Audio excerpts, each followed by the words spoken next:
കോടതിയിൽ നിന്ന് മുഖത്തടിയേറ്റിട്ടും പ്രതിപക്ഷ നേതാവ് പ്രതികരിക്കുന്നില്ല, മാധ്യമങ്ങൾ വാർത്ത കൊടുക്കുന്നില്ല. അപ്പൊ ഇത് ജനങ്ങൾ അറിയണം. വേറെ മാർഗമില്ലാത്തോട്ട് ഞാൻ പറയുന്നു, നിങ്ങൾ അറിയിച്ചാലും അറിയിച്ചില്ലെങ്കിലും കുറച്ചൊക്കെ സാമൂഹിക മാധ്യമങ്ങളിലൂടെ നാട്ടുകാരെ അറിയില്ലേ. ഇത് ഈ സർക്കാരിനെതിരെ നടത്തിയ തെറ്റായ പ്രചരണം തുറന്നു കാണിക്കുന്നതല്ലേ കോടതി വിധി. അല്ല, ഇതിനാദ്യം മറുപടി പറഞ്ഞിട്ട് ബാക്കി ഏത് ചോദ്യത്തിനും മറുപടി പറയാം. ബാക്കി എന്റെ ചോദ്യം, ഹൈക്കോടതി ഇത്ര രൂക്ഷമായി പറഞ്ഞിട്ടും നിങ്ങൾ ആ വാർത്ത എന്തുകൊണ്ട് മുക്കി? ഇത് സർക്കാരിനെതിരെയാണെങ്കിൽ ബ്രേക്കിംഗ് ന്യൂസ് അല്ലേ, തലക്കെട്ടല്ലേ, ചർച്ചയല്ലേ, അല്ലേ? ഇത്ര രൂക്ഷമായ പരാമർശങ്ങൾ. ഹൈക്കോടതി അന്വേഷണം ശരിയായ ദിശയിലാണെന്ന് പറഞ്ഞല്ലോ. ഞങ്ങളാരും ഒരു ഘട്ടത്തിൽ അങ്ങനെയല്ലാന്ന് പറഞ്ഞിട്ടില്ലല്ലോ. പറഞ്ഞത് നിങ്ങളല്ലേ, പ്രതിപക്ഷമല്ലേ? അപ്പൊ കേരളത്തിലെ മാധ്യമ പ്രതിപക്ഷ കൂട്ടുകെട്ടിന്റെ പ്രചരണത്തെ തുറന്നു കാണിക്കുന്നത് കൂടിയാണ് ഇന്നത്തെ ഹൈക്കോടതി വിധി. ഇത് പറയാൻ നിർബന്ധിതമായത് നിങ്ങൾ കൊടുക്കാത്തതുകൊണ്ടാണ്.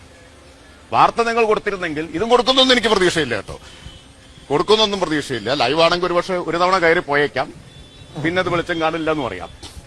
പക്ഷെ പറയണ്ടേ? ഞങ്ങൾ കാലത്താണ് നമ്മൾ വാക്കാൽ കോടതി വളരെ കാഷ്വൽ ആയിട്ട് പറഞ്ഞു പോകുന്ന കാര്യങ്ങൾ വലിയ തലക്കെട്ടാവുകയും ചർച്ചയാവുകയും ചെയ്യുന്ന സമയത്താണ് ഇതാ എഴുതി വെച്ചിരിക്കുന്ന ഈ കാര്യങ്ങൾ ചർച്ചയാവാത്തത്. വാർത്ത പോലും കൊടുക്കുന്നില്ല. ഹൈക്കോടതിയെ പോലും ഇങ്ങനെ തമസ്കരിക്കാമോ? ഇത്രയും രൂക്ഷമായ വിമർശനങ്ങൾ വന്നിട്ട് ഒരു വരി ഇന്നത്തെ മുഖ്യധാരാ മാധ്യമങ്ങൾ കൊടുത്തില്ലല്ലോ, മുക്കിയില്ലേ? എന്താണത് കൊടുക്കാത്തതിന്റെ കാരണം? ഒന്നുകിൽ ഹൈക്കോടതി നടത്തിയ ഗുരുതരമായിട്ടുള്ള വിമർശനങ്ങൾ തെറ്റാണെന്ന് പറയണം, അല്ലെങ്കിൽ അത് തിരുത്തുമെന്നെങ്കിലും പറയണ്ടേ? കേരളത്തിലെ മാധ്യമങ്ങളുടെ സ്ഥാപിത താൽപര്യത്തിനും വിശ്വാസ്യതയ്ക്കും നേരെയുള്ള ഗുരുതരമായ ആക്ഷേപങ്ങളല്ലേ ഇപ്പോൾ ഹൈക്കോടതി ഉയർത്തിയിട്ടുള്ളത്? എന്തുകൊണ്ടാണ് മാധ്യമങ്ങൾ അതിൽ പ്രതികരിക്കാത്തത്? പ്രതിപക്ഷം